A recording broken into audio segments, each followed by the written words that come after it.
투자만 해. 투자만 막 해. 그러면 마이너스 6억? 그러면 마이너스 13억입니다. 자, 여러분들 안녕하세요. 재무주치 닥터 이재무입니다. 자, 여러분들 영상 보시고 좋아요와 구독하기 그리고 알람 버튼, 댓글도 많이 달아주세요. 자, 여러분들 오늘 이야기해볼 주제는요, 재테크와 재무설계에 대해서 이야기를 해볼 거예요. 여러분들이 재테크와 재무설계 그냥 막 같은 말인 줄 아는 사람들이 굉장히 많고, 사실 여러분들이 제대로 된 정보를 얻을 수가 없습니다. 그래서 재무설계가 제대로 돼 있지 않는 사람은 재테크를 할 수 없다. 첫 번째로요, 재무설계에 대해서 알아보도록 할게요. 재무설계는 여러분들이 월급을 받잖아요. 그 월급을 어떻게 효율적으로 관리를 해서 미래에 대한 준비를 해나가는 과정이라고 보시면 돼요. 내가 은행 적금을 왜 드는지, 그럼 몇 년 뒤에 얼마를 만들 건지, 그리고 그 돈은 왜 만들어져야 되는지, 이거에 대한 이야기를 하는 게 재무설계예요. 재테크는요, 여러분들이 현금 자산을 모았잖아요. 그럼 그 현금 자산을 더 가치가 있는 자산으로 바꿔주는 과정이에요. 부동산이 될 수도 있고 주식이 될 수도 있고, 그동안 모아왔던 이 현금 자산 있잖아요. 이 현금 자산을 이제 불리기 위한 전략을 세우는 거, 그거를 바로 재테크라고 하는 겁니다. 그런데 여러분들은요, 제 영상을 보시고 저한테 막 연락을 주시는 분들도 계시거든요. 사회초년생인데 저는 주식을 하고 싶어요. 공격적인 투자 성향을 갖고 있어요. 혹은 저 500만 원 정도 모아놨어요. 저 재테크 하고 싶어요. 그런데 재무설계가 탄탄하지 않은 사람들 있죠. 요 사람들이 투자를 이렇게 하잖아요. 그러면 100이면 100 힘들어질 확률이 높습니다. 힘들어질 수밖에 없는 이유는 뭐냐면요, 여러분들이 월급을 받아서 뭐 재무설계를 거치지 않고 투자만 해. 투자만 막 해. 근데 투자라는 거는 마이너스 리스크가 분명히 존재하는데, 내가 번 자산을 전부 다 투자 자산으로 갖고 있는다? 그러니까 여러분들이 단기 투자밖에 못하는 거예요. 거의 마이너스 볼 확률이 높습니다. 장기 투자하는 건 되게 껄끄러워 하잖아요. 왜? 장기적으로 돈이 묶여져 있으니까. 근데 여러분, 투자뿐만 아니고 앞으로 결혼도 해야 되고요, 여러분들 전세 자금도 마련해야 되고요, 그리고 여러분들 은퇴 걱정도 해야 되고요, 갑작스럽게 여러분들 아플 수도 있어요. 그래서 갑자기 현금이 안 들어올 수도 있다고요. 그런데 여기다가 투자를 다 해놨어. 근데 돈이 갑자기 필요해갖고 돈을 꺼내려고 해. 근데 얘가 마이너스 20%야. 기다려야지 어떻게 꺼내겠어요. 그래서 여러분들은 재무설계를 탄탄히 해놓고 종잣돈을 만드는 계획까지 세워야 되는 거예요. 종잣돈 주머니가 요만했어요. 자, 그러면 내가 투자 수익을 얻어서 그래서 또 요만하게 만들고, 얘를 여러분들은 이렇게 계속 키워나가셔야 돼요. 몇 년 동안? 평생. 자, 여러분들이 재무설계가 필요한 이유에 대해서 계속 말씀을 드릴 거예요. 계산기를 한번 꺼내 보겠습니다. 지금부터 나이는 30살이고요 평균 직장인이 수명이 51.8세니까 대략적으로 한 50세로 잡아보고요. 그러면 일을 내가 20년 할 수 있다. 그래서 240개월의 월급을 받는다고 가정하고, 지금 30살 나이에 평균 연봉 280으로 가볼게요. 그래서 280씩 곱해줄게요. 그러면 정확하게 6억 7,200만 원입니다. 급여가 인상됐다고 치고 제가 플러스 3억을 더 얹어 드리겠습니다. 자, 그러면은 50세까지 9억 7,200만 원을 벌 수 있어요. 내가 만나는 고객들의 평균 소비량은요, 보통 40% 정도였습니다. 그래서 곱하기 0.6을 하면요, 여러분들이 쓰고 남은 돈 5억 8,320만 원입니다. 지금 제가 소비를 40% 한다고 가정을 했을 때잖아요.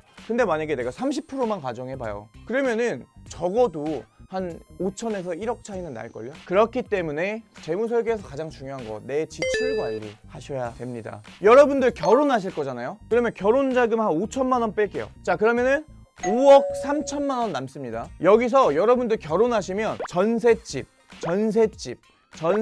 어느 정도 돈 모이면 매매 넘어가실 거잖아요. 그러면 여기에 뭐가 필요하냐면 대출 이자가 붙어요. 여러분들이 한평생 집을 매매까지 완납하는 데까지 내시는 이자가 최소 1억 5천은 될 거예요. 이자로 납부하시는 것만. 그러면 마이너스 1억 5천 하겠습니다. 그러면은 3억 8,320만 원 남습니다. 여러분들 이제 매매하실 때 뭐 대출 이자만 들어가십니까? 원금 들어가야 되잖아요. 서울이나 수도권에서 생활하시는 분들은요, 요즘 얼마? 최소 6억입니다. 그러면 여기서 다시 마이너스 6억을 하겠습니다. 집은 자산이지만 어쨌든 썼으니까. 자, 그러면 여러분들 바로 마이너스 2억 1600 뜹니다. 여기서 여러분들이 자녀를 낳아갖고 한 명을 기른다 이거예요. 그러면 보통 평균적으로 2억 정도 들어간답니다. 그러면 여기서 또 마이너스 2억 하겠습니다. 4억 1680만 원이네요. 마이너스. 그리고 자녀분이 20년 있다 뭐 한다고요? 대학교 가잖아. 제가 계산을 해봤어요. 저는 학교 다닐 때 480만 원의 등록금을 내고 다녔습니다. 한 학기에.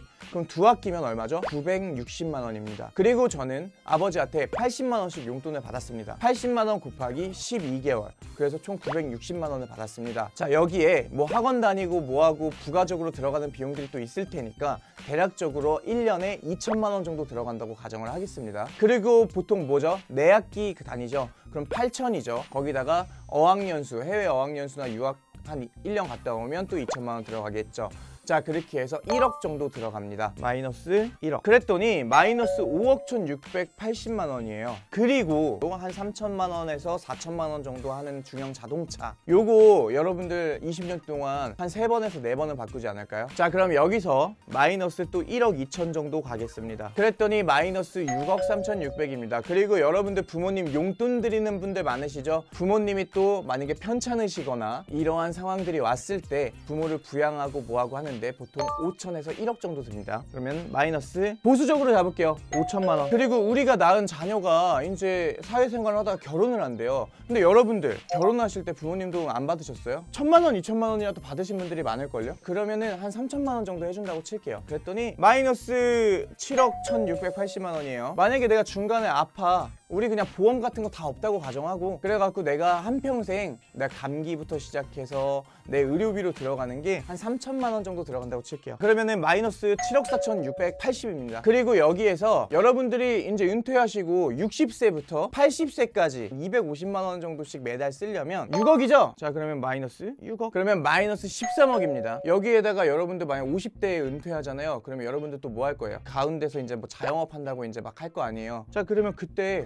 뭐 또 최소한 1억 5천은 있어야지 자영업 할 수 있어요. 이거는 뭐 들어갈 수도 있고 안 들어갈 수도 있지만 넣어볼게요. 결혼했으니까 내 배우자도 맞벌이 할 거 아니에요. 내 배우자가 진짜 나만큼 벌어서 나만큼 썼다고 가정할게요. 자, 그래갖고 40% 쓰고 남은 돈이 얼마라고요? 6억인가 5억 8천 정도 남았을 거예요. 플러스 6억. 그랬더니 마이너스 8억 9,680. 여기서 근데 집이 6억짜리고 이거는 또 시세 차익이 발생할 수도 있는 부분이고 내 자산이고 부채가 일단 없다고 가정을 했으니까요. 플러스 6억. 자, 마이너스 2억 9천입니다. 그러면 이거를 플러스로 돌리기 위해서 뭘 한다고요? 재테크를 하는 거고요. 이러한 일련의 과정들을 준비하는 걸 뭐라고 한다고요? 재무 설계라고 한다고요. 그런데 여러분들 이런 재무 설계 과정 없이 재테크 가능할까요? 불가능해요. 그래서 재무 설계에 관련돼서 이야기를 하잖아요. 그러면은 우리가 숨만 쉬어도 마이너스인데 나한테 사고가 나면 어떡하지? 라고 해서 뭐부터 챙긴다고? 보장성 보험이에요. 그래서 보장성 보험은 내 자산을 지켜주는 겁니다. 자, 그 다음에 두 번째 뭐라고요? 고령화 사회가 되면서 노후 자산에 대해서 100% 확률로 오잖아. 그 노후 자산을 준비하셔야 된다고요. 그래서 급여의 몇 프로라고요? 10% 부담 안 되게 길게 낼 수 있게 준비하시라고요. 그리고 뭐 하라고요? 앞에 있을 계획대로 자, 나 5년 뒤에 결혼할 거야. 80만 원씩 5년 모으라고 결혼자금. 이제 목적자금 만들었죠. 그 또 허리띠 졸라매서 뭐 한다고요? 종잣돈 만드셔야죠. 종잣돈 만들어서 투자 준비해야지. 그렇게 해서 부를 열심히 쭉 쌓아 올렸습니다. 그럼 뭐 한다고요? 투자 설계 들어가죠. 그 다음에 부동산 설계 들어가죠. 부동산 설계까지 다 했으면 난 이 자산이 어느 정도 되는 거잖아. 그러면 뭐 한다고요? 이제부터는 세금과의 전쟁이에요. 세금과의 전쟁. 부동산이 계속 오른다 그래서 있는 돈 없는 돈 대출까지 다 끌어다가 부동산 투자 막 했는데 파산하신 분들은 진짜 이제는 길거리 나앉아야 된다니까요. 왜? 투자 다 해놨어 내 돈을, 전 재산을. 그리고 나서 내가 아프면 파산, 가족이 아파도 파산, 오늘 당장 내 교통사고가 나도 파산, 갑자기 다니던 직장에서 잘려도 파산. 이러한 상태가 온다고요. 그래서 안정적인 재무 골조를 만들고 그 위에 투자를 하셔야 됩니다. 자, 오늘 그래서 1편에서 재무 설계와 재테크에 대해서 알아봤습니다. 전혀 다른 얘기고 재무 설계가 돼 있지 않으면 재테크를 못한다. 왜? 너무 위험하니까. 제 영상을 보셨다면 여러분들은 이제 준비를 하셔야 됩니다. 재무 설계 과정을 거치지 않은 사람과 거친 사람과의 차이점은 2편 넘어가서 장점과 단점들을 비교해 드리도록 하겠습니다. 2편에서 뵙도록 할게요. 여러분들 안녕.